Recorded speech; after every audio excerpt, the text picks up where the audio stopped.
Mesdames et messieurs, bonjour. Je suis ravie de vous retrouver aujourd'hui pour eh bien, découvrir ou redécouvrir un personnage, ou en tout cas une personnalité qui fait de belles choses pour le continent africain, mais pas que.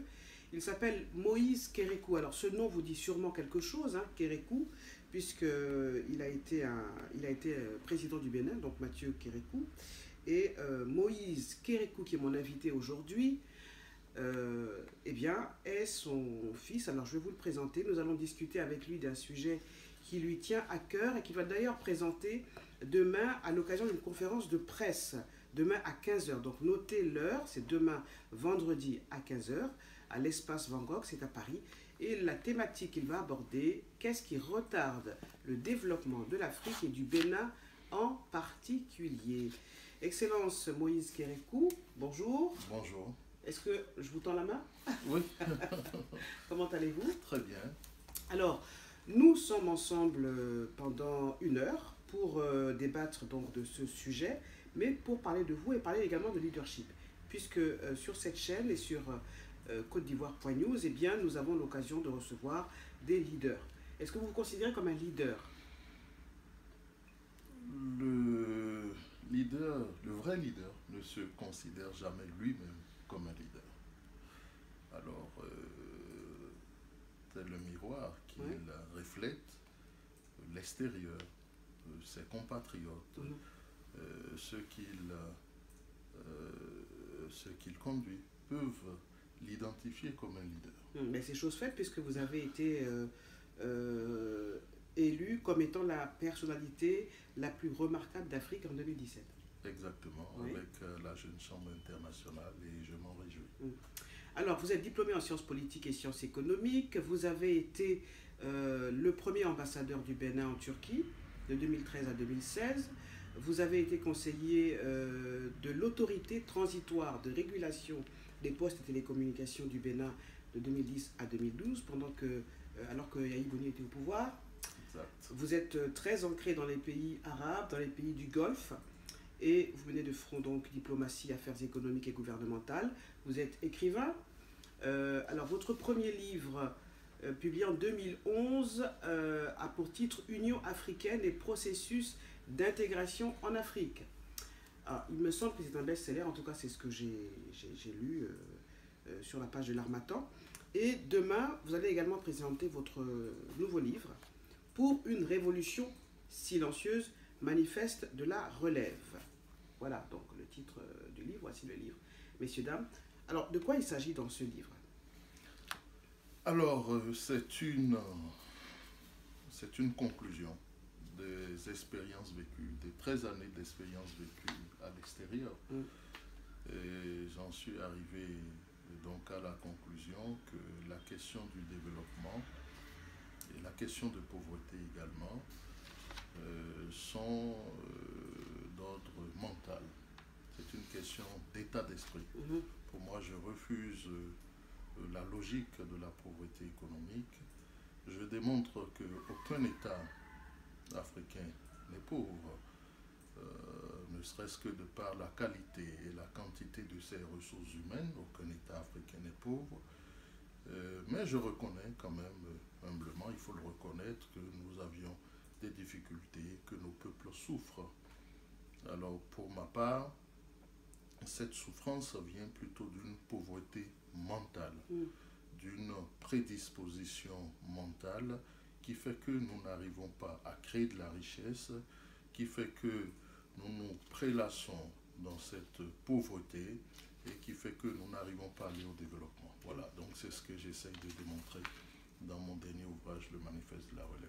Alors, c'est un livre, comment dire, qui sort des sentiers battus, puisqu'en fait, pour vous, et vous venez de le dire, hein, le retard de l'Afrique, ou en tout cas le sous-développement de l'Afrique, la situation catastrophique, je mets ça entre guillemets, dans laquelle se trouve notre continent, n'est pas due donc aux raisons qu'on évoque souvent, le fait qu'on a été colonisé, plus avant ça, l'esclavage, etc., etc. Non, c'est dû au fait, c'est dû à cette mentalité des Africains, que vous appelez d'ailleurs, pour ce qui concerne le Bénin, la béninoiserie.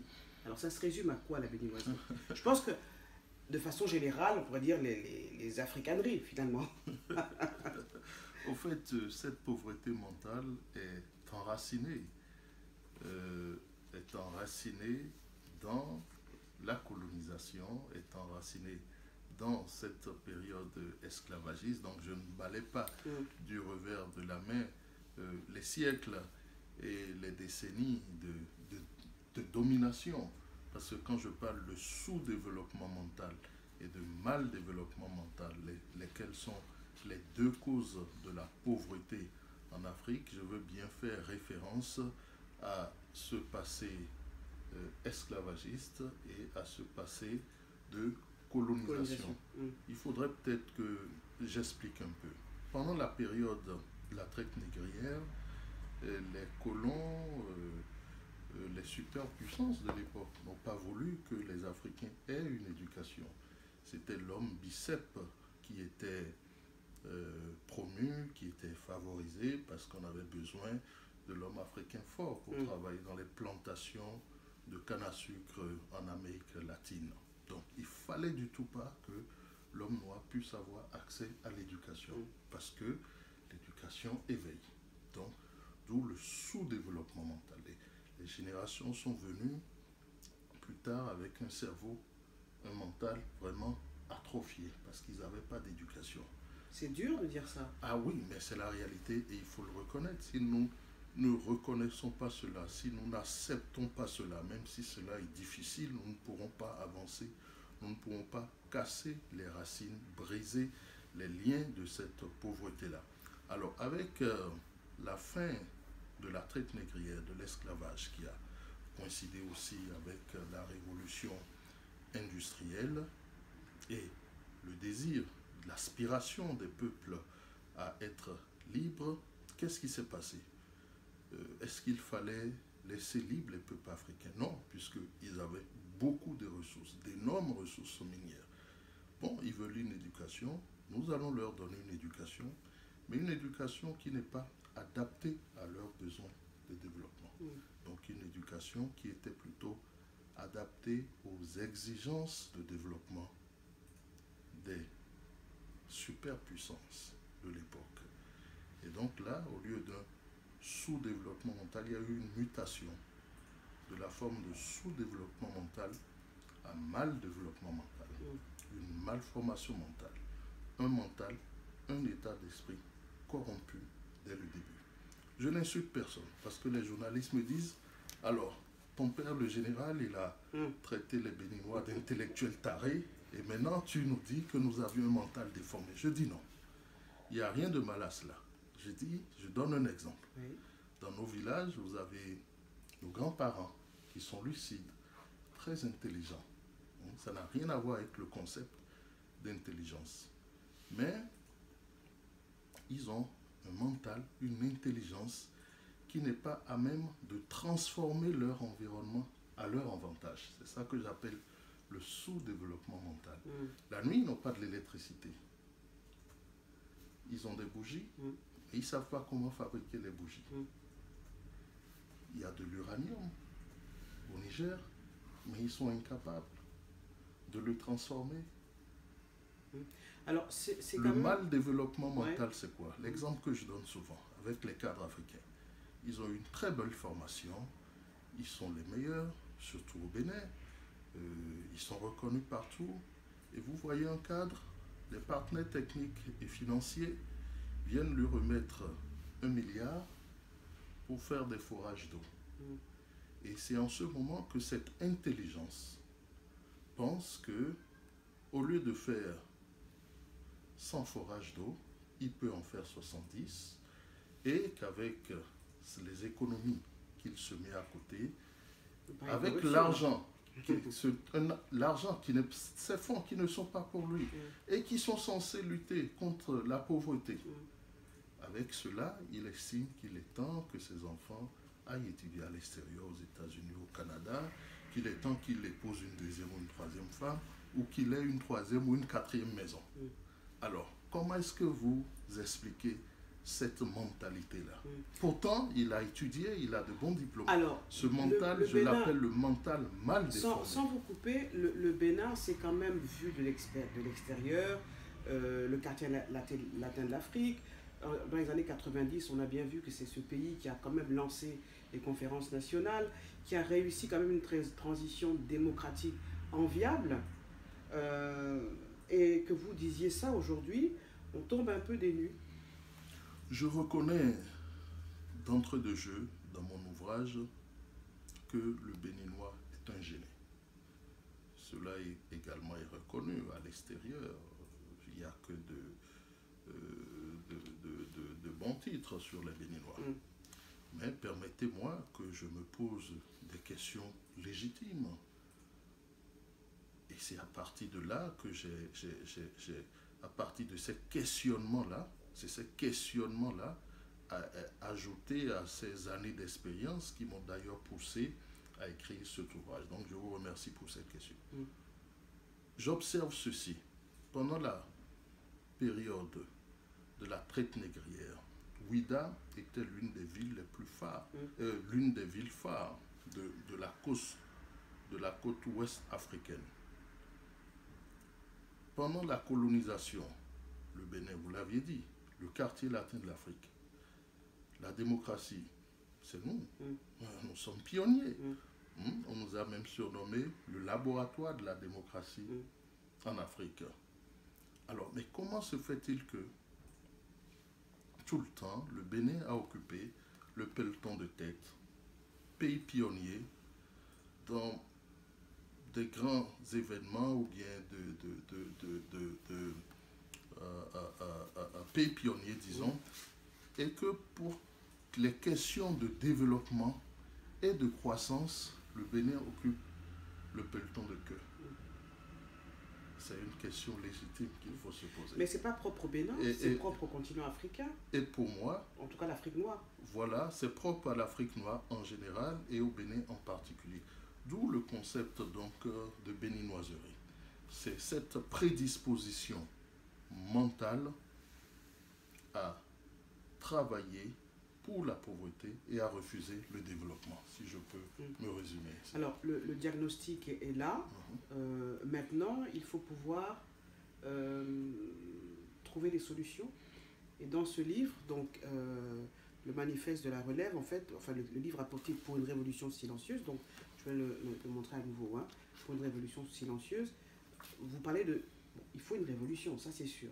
Mais pourquoi silencieuse, alors que partout ailleurs, dans le monde, des Africains, j'ai envie de dire dans le monde, dans les réseaux sociaux surtout, sur le terrain, il y a des Africains qui sont dans la rue, pas seulement dans la rue, mais il y a une génération d'Africains en Afrique, au Bénin et ailleurs, qui veulent manifester en criant haut et fort, justement, et face aux pays développés, que le retard de l'Afrique, c'est de leur faute en partie, mais qu'eux, ils veulent prendre quand même, l'Afrique veut se relever, elle veut prendre son destin en main. Alors vous parlez de révolution silencieuse. Pourquoi silencieuse? Moi je pense qu'ils font fausse route. Ce n'est pas parce qu'on a eu un passé, j'évoque ce passé, mais ce passé, ce n'est pas pour nourrir des sentiments de haine. Non. Je pense que l'humanisme doit prédominer dans nos rapports. Reconnaître le passé ne veut pas dire qu'on haït quelqu'un. Et je pense que tous ceux qui pensent qu'il faut revendiquer par des manifestations violentes, par des propos haineux, par des flots verbeux stériles, font fausse route.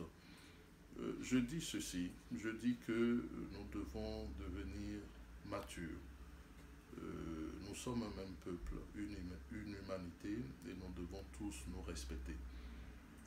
Les expériences que j'ai eues à passer, surtout mes dernières expériences en Turquie, m'ont permis de découvrir quelque chose. On ne construit pas dans le bruit. D'ailleurs, nous avions cet adage africain qui dit que le bruit ne fait pas du bien et le bien ne fait pas du bruit. les Chinois ont été colonisés par les Japonais, l'Inde a été colonisée par les Britanniques, beaucoup de nations ont été colonisées, mais est-ce que vous les entendez faire du bruit? Mais les gens travaillent, ils construisent. Regardez les Turcs. Que nous, on parle plus, nous parlons on manifeste beaucoup, mais on ne travaille pas vraiment. Nous sommes des tonneaux vides et nous faisons beaucoup de bruit. Nous ne travaillons pas, nous sommes paresseux. Et d'ailleurs, tous ces défauts-là sont les fruits pernicieux de cette pauvreté mentale dont je parle, l'incivisme, la méfiance, la corruption, la paresse de l'esprit, la sournoiserie, la méchanceté, la haine, tous ces tas qui sont propres au peuple africain. Il faut reconnaître cela et il faut se mettre au travail. C'est d'ailleurs pour ça, dans la deuxième partie de mon ouvrage, la deuxième partie qui traite du mouvement pour la relève, je mentionne noir et blanc notre idéologie, le panafricanisme scientifique. Et je dis qu'à la différence du panafricanisme violent, ancien, et qui ne nous a rien rapporté, il faudrait qu'on puisse avoir le courage de rebrousser chemin.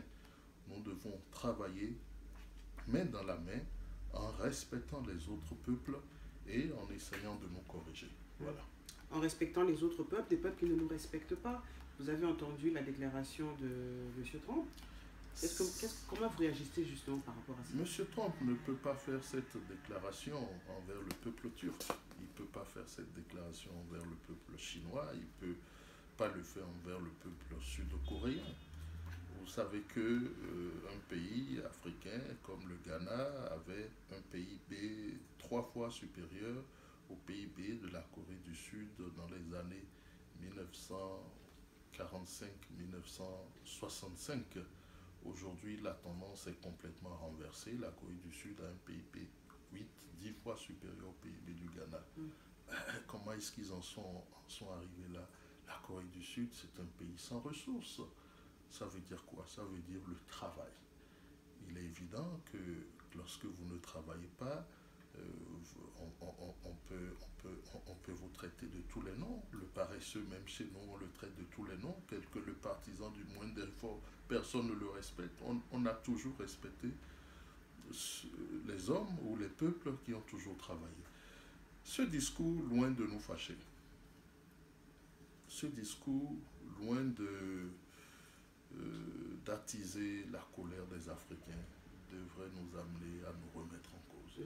C'est le moment de travailler. Mais je pense qu'il y a quand même des moments où il faut que les Africains, ou en tout cas ceux qui les représentent, notamment vous puissiez parler haut et fort, dénoncer des situations inadmissibles, notamment ce qui s'est passé et ce qui se passe encore en Libye aujourd'hui, la traite des Noirs en Libye. Alors, ce qui est... On va poursuivre dans votre lancée, mais moi, quand même, je suis assez effaré du silence de ceux qui nous représentent lorsque les nôtres, comme ces personnes qui traversent la Méditerranée, qui meurent, aujourd'hui c'est ces esclaves qu'on retrouve en Libye, lorsque justement vous, en l'occurrence, quand je dis vous, c'est pas vous personnellement, mais je dis les diplomates, les présidents africains ne réagissent pas, ne tapent pas du poing sur la table. Et ça n'a rien à voir avec le fait d'être, comme vous dites, noir, bête et méchant, pour caricaturer, ça n'a rien à voir avec ça. Ça a à voir avec le fait que lorsque un être humain, quelque part sur Terre, est victime d'injustice, lorsqu'il quitte son pays parce que dans le pays ça ne va pas et qu'il va chercher un mieux-être ailleurs, il faut dénoncer cette situation et dénoncer les conditions dans lesquelles il traverse les mers et les frontières. Alors, justement, pourquoi on n'entend pas souvent l'Union africaine, vous avez écrit un livre sur l'Union africaine, les diplomates africains dans le monde entier dénoncer des choses inadmissibles que même d'autres diplomates dénoncent? Où se trouve Kadhafi, où se trouve Lumumba, où se trouve Nkrumah, où se trouvent tous ces grands noms qui se sont vaillamment battus pour la liberté de l'expression et la liberté de parole et l'autodétermination des peuples africains. Il faut reconnaître qu'aujourd'hui nous sommes faibles. Voilà. Nous sommes faibles, ce qui fait que nous n'arrivons pas à parler d'une voix unie. J'espère que vous serez là demain, je vous invite. Mais je serai là demain. Puisqu'on aura l'occasion de parler également de mon premier ouvrage, Union africaine et processus d'intégration. Et à ce niveau, j'en parle beaucoup.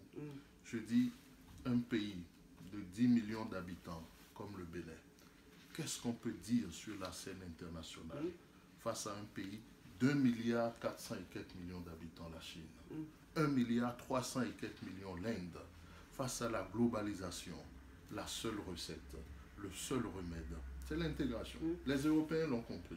Alors qu'est-ce qui les Européens l'ont compris. Qu'est-ce qui bloque justement? Alors, non, ce qui est tragicomique, c'est que vous allez à des sommets sur la pauvreté ou à de grands sommets. La Chine, dont je vous ai parlé, un seul ministre des Affaires étrangères. L'Inde, un seul ministre des Affaires étrangères. L'Union européenne, le commissaire des Affaires européennes. Les États-Unis, un seul ministre des Affaires étrangères. Turquie, 80 millions d'habitants. L'Afrique débarque avec 54 ministres des Affaires étrangères. Vous voulez dire quoi? Vous voulez dire quoi? Pour moi, il faut rebrousser chemin. Le chemin que nous avions emprunté jusqu'à maintenant, nous n'avions pas eu de résultat. Okay? Il faut s'intégrer. L'Afrique doit parler d'une voix. L'Afrique doit pouvoir aller vers l'intégration économique pour faire face aux chocs et aux exigences de la globalisation. Bon, nous essayons, chacun de son côté, de pouvoir exprimer son ras-le-bol ou son désarroi. Mais comme je vous l'ai dit au début, les flots verbeux et les grands discours creux ne sont pas la solution. Il faut les actes. Moi, comment je le manifeste? À travers mon ouvrage. L'ouvrage est paru en novembre 2016. Regardez ce que j'écris 6 mois avant, ou 1 an même avant les événements de Libye. Ça, c'est la page 10 de l'ouvrage. J'écris ceci. Tout semble laisser croire que l'élite africaine n'a pas encore compris le sens de la souveraineté internationale, les responsabilités qui en incombent, les grands enjeux mondiaux et la dynamique globale. Les peuples africains semblent avoir dormi paisiblement sur leur laurier depuis plusieurs décennies, satisfaits de la liberté fraîchement acquise de haute lutte et ont joui vilement d'une hypothétique souveraineté. Apaisés et réconfortés, ils entendaient les sons mélodieux, berçants et hypnotiques produits par la harpe de la liberté, après des siècles de souffrances atroces, mais ils ne voyaient point les doigts crochus et les souris narquois des musiciens qui font feu de tout bois pour retarder le réveil et empêcher la prise de conscience collective. En tout cas, avoir le peu d'empressement au travail et les nombreux pillages et gaspillages de toutes les ressources confondues, l'on est tenté de dire que les Africains ne sont pas sérieux. Ils font montre d'une naïveté excessive qui finira par les ramener pieds et mains liés, comme dans le passé, dans les caves de bateaux, les fermes agricoles et les geôles lugubres de leurs anciens maîtres. Ça veut dire que... 1 an avant les événements ce qui se passe en Libye, si on se projette dans le futur, la situation peut être pire que cela en Afrique. Bien sûr. Je ne réagis pas. Mais bien sûr, bien sûr. Et je l'ai dit, je prends un exemple. Je prends un exemple encore. Nous avions des ressources que nous n'arrivons pas à gérer. Notre sous-développement mental fait que nous avions cette incapacité à transformer les ressources de notre environnement à notre avantage. Alors, l'uranium du Niger, il est utilisé où? Dans le nucléaire en France. Si, dans un siècle, la population augmente, vous pensez que les autorités ici empêcheront les Français d'avoir de l'électricité? Et s'il y avait une résistance au Niger, qu'est-ce qui va se passer? Vous pensez qu'ils n'iraient pas avec des armes pour réquisitionner ces minerais-là, mais ils le feront. Et de bon droit. Et de bon droit. Il revient au peuple africain de se défendre. Et voilà, nous sommes en train d'aller vers une surpopulation. Nous sommes 7 milliards. La Terre même est faite pour 2-3 milliards d'habitants. Nous sommes 7 milliards. Il y a une surpopulation. Et à côté, il y a un amenuisement des ressources. Tout confondu. Et il y a une jeunesse qui a des besoins énormes. Et il y a les besoins qui sont énormes. Mais face à cela, l'élite africaine, regardez comment elle se comporte, corrompue jusqu'aux os. Si nous ne savons pas quoi faire de nos ressources, eh bien les autres nous montreront ce qu'il faut faire. Vous parlez des musiciens. Il s'agit de quels musiciens, dites-moi? Je n'ai pas lu le bouquin, hein. Je n'ai pas encore lu le livre. Quand vous parlez des musiciens, vous parlez vraiment des musiciens ou c'est d'autres types de musiciens? Non, c'est au figuré. Voilà. Il ne s'agit pas, bien sûr, des musiciens, c'est au figuré. Ouais. Donc, voilà, c'est un style. Si vous le lisez bien, vous allez comprendre. Voilà. Alors, la solution pour vous, c'est le panafricanisme scientifique. Oui. Concrètement, ça veut dire quoi? Le panafricanisme scientifique, oui. Eh bien, c'est l'union des peuples de l'Afrique noire, y compris ceux de la diaspora, parce que nous avions une forte communauté, la diaspora, qui est forte de son savoir, de ses connaissances, de son expérience vécue, qu'il ne faut pas exclure. Est-ce que c'est elle qui va être en partie la solution? Je pense qu'elle a un grand rôle à jouer. Elle a une mission noble, qu'elle ne perçoit pas encore, parce qu'elle a vu faire. Cette diaspora est dans le monde développé, évolué. Et donc c'est un atout. Oui, mais le problème c'est que même ici en tant que diaspora, et je suis bien placé pour vous le dire, elle a du mal, en tout cas en France notamment, à émerger. Toutes les initiatives mises en avant pour qu'il y ait des personnes qui parlent au nom de cette diaspora ont été jusqu'à présent vaines, parce que, encore une fois, et on revient à ce que vous disiez, le diagnostic c'est celui-là, on se dit mais comment des personnes qui ne vivent pas en Afrique, qui vivent dans des pays développés, qui sont, pour le cas de la France, français en partie, qui bénéficient de l'assistance. Pas seulement de l'assistance, mais ce sont des Africains qui se lèvent tôt, comme tous les Français, ils sont français. Mais comment n'arrive-t-il pas, au sein de la communauté française, à émerger pour qu'il n'y a pas de porte-parole de cette diaspora en France? Eh bien, c'est dû à quoi? C'est tout ça. Est-ce que d'après vous, il faut compter sur elle aussi? C'est tout ça. Oui, nous devons compter sur elle parce qu'elle a ses valeurs intrinsèques, quels que soient les défauts d'organisation. Et c'est justement pour ça nous devons aller forcément, il faut qu'on y trouve les moyens pour aller vers cette union. Mais pourquoi les Libanais s'entendent? Pourquoi la diaspora turque, ils s'entendent entre eux? Mais pourquoi nous, on ne s'entend pas?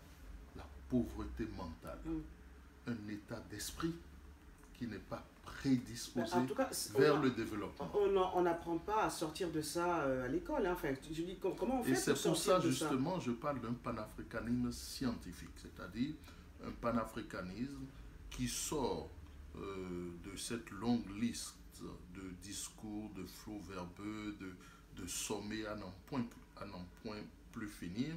Il faut donc un panafricanisme érigé au rang de science. Science comme méthode d'expérimentation qu'il faut apprendre depuis l'école, depuis le collège. Donc ça il faudrait qu'on puisse mettre dans la tête de l'Africain qu'il est un noir et qu'il a une origine et qu'il a des racines profondément ancrées dans le sol africain. Mais ça, je pense qu'il en a conscience. Il n'en a pas toujours conscience. Il n'en a pas toujours conscience. Il n'en a pas toujours conscience, non. Il n'en a pas toujours conscience. Eh bien, parce qu'il préfère toujours boire du vin et du champagne au lieu de boire du tchapalo ou du sodabi béninois. Vous pensez? Oui, oui, je pense. Écoutez, qu'est-ce qu'il fait qu'on préfère investir? On préfère s'acheter des maisons ici. Alors, ces jeunes immigrants dont nous parlions, vous savez qu'ils quittent avec beaucoup d'argent parce qu'ils doivent comment est-ce qu'on appelle, distribuer et alimenter ou bien huiler le réseau des passeurs. Tout à fait, les passeurs. C'est des gens qui cotisent ou dont, quand ils quittent avec 5 millions, 6 millions, 10 000 euros, 10 000 dollars. Mais dans leur tête, ils préfèrent prendre tous les risques et aller en Europe. Parce qu'en Europe, pour eux, c'est mieux. Voilà, que d'investir ces 10 000 euros en Afrique. Pourquoi? Oui, mais pourquoi justement? La difficulté, c'est que quand on va prendre les Béninois qui vivent ici. Oui. Vous connaissez ce qu'on dit sur les Béninois. Il y a plus de médecins béninois à Paris, pour ne pas dire en France, qu'au Bénin.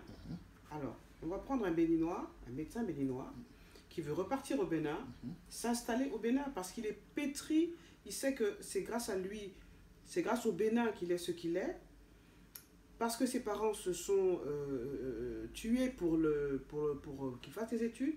Il vient faire les études ici, il a une bonne situation ici, et puis parce qu'il a envie de rendre à l'Afrique, à ses parents, au Bénin, ce qu'il lui a donné, il veut repartir au Bénin. Et c'est là-bas qu'il a la plus grande désillusion. Oui. Alors beaucoup de Béninois, beaucoup d'Africains vivent ça. Oui. Comment faire? Il faut d'abord comprendre d'où vient la plus grande désillusion. Ça vient de part et d'autre. Le complexe de supériorité, il faut le reconnaître, quand nos frères de la diaspora, pensant que ceux qui sont restés au pays ou en Afrique ne valent rien. J'ai fait 13 années à l'extérieur, je vous l'ai dit, je sais bien de quoi je parle. Et du côté de ceux qui sont restés sur la terre de nos aïeux, le complexe d'infériorité. Alors, l'un mis dans l'autre, ça ne fait pas un bon ménage. Pourquoi? Parce que dès que le frère de la diaspora vient, ceux qui sont restés se braquent. On se dit, bon, il a l'argent, il n'a pas souffert comme nous, et il faut l'escroquer. Et pourtant, il a souffert. Et pourtant, il a même plus que travaillé. Oui, tout à fait. Et puis, ce complexe d'infériorité fait qu'il il est gêné, il y a un certain malaise. Et l'autre ne fait rien pour le mettre également à l'aise. Il faut régler également cela. Et donc, mais tout cela, tout ce dont vous parlez là, moi je dis que la racine se trouve dans la pauvreté mentale, laquelle dispose de deux armes de destruction massive, lesquelles constituent les autoroutes, les canaux d'émission et de réception de la pauvreté. Les scientifiques, les spiritualistes et les philosophes nous enseignent que c'est l'idée qui crée la matière. Okay? La société pauvre ne peut être créée que par une idée pauvre. Ça commence d'abord par là. Alors, à cause de la complaisance, du laisser-aller, cette pauvreté s'est transformée en virus et a pénétré le corps humain africain et est allé jusqu'à prendre possession de son centre de commandement, le cerveau. C'est comme un virus qui est dans le système. Les informaticiens vous expliqueront mieux cette image-là. Et c'est de ce cerveau, de ce mental-là, vous voyez, qu'elle tire, qu'elle lance ses flèches, ok? Et ces idées pauvres, ces émanations pauvres, ces vibrations pauvres, pendant que vous parlez créent une société pauvre. Cette société pauvre aussi, ok, les effluves de ces sociétés pauvres, elles s'en nourrissent. Okay? Elle s'en nourrit par les mêmes voies de communication, parce que c'est comme dans un vase communicant, et ce virus-là grossit. Donc c'est pour ça qu'il faut couper la racine. Et pour moi, la racine, c'est la pauvreté mentale. Alors, les réformes économiques, politiques, structurelles, sociales valent peu sans la première réforme du mental, la reformation du mental, qui n'est pas à confondre avec la transformation du mental. Autrement, on ne pourrait rien faire. Alors l'image que j'ai donnée dans le livre, c'est comme un guerrier qui se bat contre l'hydre à plusieurs têtes. Au fur et à mesure qu'il coupe une tête, elle ressurgit. Fatigué, il est obligé d'abandonner le combat. Ou comme un aveugle qui bat l'épée dans l'aile, mais qui ne sait pas où se trouve l'ennemi. Aujourd'hui, on nous met dans la tête que la question de la pauvreté est une question économique. On nous parle d'indicateurs économiques, on nous parle d'indicateurs macroéconomiques, on nous parle de microéconomie. J'ai fait de l'économie, je sais bien de quoi je parle. On ne nous parle plus d'autosuffisance alimentaire. On ne nous parle plus d'emploi des jeunes. On ne nous parle plus de santé. Pourquoi nous devons revenir aux fondamentaux? Donc en fait, les fondamentaux, c'est la satisfaction des 5 besoins: se nourrir, se loger, se vêtir, s'instruire et s'éduquer. alors, d'accord. Alors, quand je vous écoute parler donc de ce que vous qualifiez de béninoiserie, cette prédisposition acquise et cultivée à faire du mal, et qui nuit à ce génie-là, ce génie naturel du peuple béninois, qui fait que il a été, ce peuple-là, depuis le Dahomey, pionnier sur bon nombre de domaines, mais qui fait qu'en matière de croissance économique et de développement, dernier. On est dernier. Comment est-ce qu'on peut expliquer ça? Où est-ce que vous mettez d'autres faits comme le vaudou, la sorcellerie dans tout ça? Est-ce que ça a tendance à compliquer les choses, à noircir les choses davantage? Parce qu'on est prégnant, c'est des choses qui sont prégnantes. Je parle de la sorcellerie, hein. Le vaudou, c'est peut-être un élément à part, c'est une religion. Mais quand on parle de sorcellerie, c'est quand même un phénomène qui est prégnant en Afrique. Est-ce qu'on peut dire que c'est ça aussi qui nous maintient dans cet état d'esprit? Les sciences occultes en général constituent un frein pour le progrès et le développement. Je suis catégorique dessus. Et chaque fois qu'on me pose cette question, je réponds aussi de manière catégorique. Les sciences occultes, peu importe le nom qu'on lui donne, la sorcellerie, le ceci, le cela, constituent un frein au développement et au progrès sain d'un peuple. La sorcellerie existe, oui. Plus d'un jeune ont été fauchés par une belle-mère sorcière ou un oncle sorcier. Mais ce jeune, s'il n'avait pas été fauché, qui vous dit que dans 10 ans, dans 20 ans, il ne serait pas l'inventeur d'un vaccin? Tout à fait. Il ne serait pas un grand footballeur qui aurait pu faire la promotion de son pays, créer une école de foot? Il ne serait pas un grand chef d'entreprise? Mais pour des raisons mystiques, inconnues, pour de la haine, tout simplement, ou bien des raisons anodines, il est fauché. Donc vous estimez que la solution, donc, c'est à travers le panafricanisme scientifique, c'est l'union. Seulement l'union? L'union et l'intégration des peuples africains. L'intégration, ce n'est pas normal. Ah non, c'est pas pour demain. Ce n'est pas normal. Vous savez très bien que ce n'est pas normal. Vous savez très bien que c'est pas pour demain. Que de l'Afrique de l'Ouest, du Bénin, que j'ai envie d'aller visiter, je ne sais pas, Eugénie, au Cameroun, et qu'on me demande un visa. C'est absurde, c'est incompréhensible. C'est incompréhensible. Vous savez, la division des peuples, la division sociale des peuples africains, elle est horizontale. C'est les superpuissances qui ont apposé une division verticale, ce qui fait que tous les pays regardent vers le haut comme si notre bonheur était en Europe. Et demain, j'en parlerai et je vous montrerai également la carte de l'Afrique et vous verrez que la division, les frontières sont arbitraires. Tout à fait. Les Africains ne connaissent pas de frontières. Qui a mis ces frontières et qui les a imposées? C'est nous-mêmes. Et malheureusement, l'élite... Si on écoutait, dans le meilleur des mondes, si on écoutait votre vision, on va dire que à l'horizon, dans 5 ans, par exemple, en 2025, peut-être plus loin, si on écoutait votre vision, l'Afrique ressemblerait à quoi? Comment elle serait constituée? Est-ce que l'Union africaine existerait encore? Est-ce qu'il faut la réformer? Comment vous voyez cette Afrique? Moi, je pense que l'Union africaine doit toujours exister, mais elle s'occupera des grands problèmes, des fondamentaux, avec une seule vision claire et précise, celui de la coordination des communautés économiques régionales et 2 ou 3 objectifs. Aujourd'hui, l'Union africaine a une quarantaine d'objectifs. En stratégie d'entreprise, ce n'est pas efficace. Ce n'est pas efficace. Il faut plutôt, l'Union africaine doit plutôt s'appuyer sur les communautés économiques régionales. Nous en avons 5 qui existent déjà. Qui existent déjà. Et c'est à eux de faire le travail. L'Union africaine doit seulement coordonner. superviser, déléguer, contrôler, évaluer. Mais aujourd'hui, on veut faire ci au Bénin, on veut faire cela au Rwanda.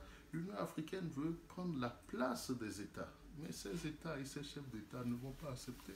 La question de souveraineté, de la souveraineté des États est l'une des causes du retard d'intégration, est l'une des causes du blocage du processus d'intégration en Afrique. Et je parle dans mon livre, et j'en parle. Si vous le permettez, je vais aussi vous lire un petit paragraphe à la page 12. Il est grand temps d'agir en diagnostiquant la cause réelle de la pauvreté, le mal qui mine le progrès et les freins au développement. Ce diagnostic devrait se faire dans un esprit ouvert et ce, sans complaisance. Nous sommes arrivés à la croisée des chemins, à un tournant décisif et à une période charnière de transformation du monde qui déterminera le futur, voire le sort existentiel de tous les peuples de la planète. Être ou ne pas être s'imposera par la force des choses. Et très bientôt, la surpopulation démographique, confrontée à la rareté des ressources naturelles, contraindra l'espèce humaine à une lutte sans merci pour sa survie. L'ère de la reformation du monde s'approche à grands pas. Tandis que les autres peuples s'y préparent avec une extrême vigilance et intelligence, les Africains semblent dormir sur leur laurier, semi-conscients de l'événement en préparation et des bouleversements à venir. Une jeunesse non corrompue devrait pouvoir répondre aujourd'hui de façon catégorique que l'Afrique va mal. Toute autre réponse serait illusoire. L'élite porte la responsabilité du devenir et du futur de l'Afrique. Alors, qu'est-ce que vous adressez comme message à ceux qui nous regardent actuellement, qui ne pourront peut-être pas assister à la conférence, ceux qui sont en Afrique notamment. Alors, j'en profite donc pour rappeler que demain, Moïse Kérékou va animer une conférence de presse autour de son dernier livre. Alors, il faut le montrer. Pour une révolution silencieuse, manifeste la relève. Il présentera également son deuxième, l'avant-dernier ouvrage. Le premier ouvrage. En fait, il y a eu 3 ouvrages que vous avez publiés. J'ai publié 3 ouvrages. Une autobiographie. Voilà. Une autobiographie. Une autobiographie, voilà. Le deuxième, donc, c'est Union africaine et processus d'intégration en Afrique. Paru aux éditions L'Harmattan. Et le troisième est celui-là. Voilà. Donc, vous présenterez demain. Est-ce que vous avez un message, justement, à envoyer à toutes les personnes qui vous regardent en Afrique, en Côte d'Ivoire, au Cameroun, au Gabon, au Bénin, votre pays, au Togo, au Libéria, qui a vu une légende du football accéder à la magistrature suprême après une femme? C'est assez quand même historique en Afrique, il faut le relever. Mais quel est le message que vous comptez envoyer là maintenant? Un message d'espoir. Un message d'espoir. Je pense que l'élection du président Macron en France est un signe révélateur des grands changements dont je parle et dont nous n'avons pas souvent conscience. Je pense qu'il y a une nouvelle génération qui sera plus à même d'aborder sereinement, avec beaucoup de sagesse et sans complaisance, les défis et les difficultés. Donc c'est un message d'espoir que j'adresse. Tout n'est pas perdu, nous devons avoir espoir, nous devons travailler dans ce sens et nous devons croire au changement. J'en ai la certitude que les choses vont changer par la grâce de Dieu. Alors, on poursuit cette interview avec des questions que je pose à mes invités. La première question, vous y avez pratiquement répondu, c'est pour vous, c'est quoi un leader? Mais est-ce qu'il y a un modèle de leader? Est-ce qu'il y a une personnalité dans le monde qui vous inspire? Oui, pour vous, un leader. Oui, pas une seule personnalité, j'ai des personnalités qui m'inspirent. C'est d'abord Mandela, que j'ai connu au stade de Durban, et à qui j'ai eu la grande chance, j'ai eu la grande chance de lui serrer la main. C'est Mandela pour ses valeurs de tolérance. et de pardon. Je pense aussi à Gandhi pour sa lutte pacifique, dans le silence, dans Vous les aimez messages, le silence, hein, on dirait. oui, dans les messages. La méditation aussi. Oui, le meilleur travail, Et la réflexion. le travail le plus efficace se fait très souvent dans le silence. Voilà, donc j'aime Gandhi, j'aime Kadhafi pour sa vision panafricaine. J'aime. Vous avez rencontré Kadhafi aussi? Oui, je l'ai rencontré en 2001 et j'ai eu de très bons rapports avec lui de 2001 jusqu'à sa mort d'ailleurs. Comment vous avez vécu sa disparition? J'étais au bureau à Cotonou quand je suis vu à la télé son arrestation. Le lendemain, j'ai publié un article pour dire que Kadhafi est mort les armes à la main et qu'il était devenu un héros et qu'il s'y préparait depuis longtemps à cette mort-là. Les peuples africains ont été attristés, mais je pense que pour Kadhafi, il était en joie qu'il mourait.